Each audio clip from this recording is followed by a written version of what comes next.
Today we're going to do a quick unboxing and review of the Flymile cage for the Insta360 X5. This is a metal cage that is very sturdy, well made, but not heavy. So it will protect your X5 as well as give you some nice extra features, such as a couple of cold shoe mounts for accessories like microphones or maybe a wireless receiver, that sort of thing, maybe a light. It also has multi-type of mount at the bottom where you can use either a 1/4-inch screw or you can pop it open to use GoPro type mounts.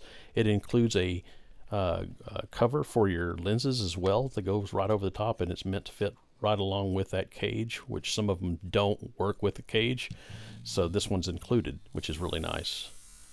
I keep a metal cage on all of my 360 cameras, and I can highly recommend this one from Flymile if you're in the market for one.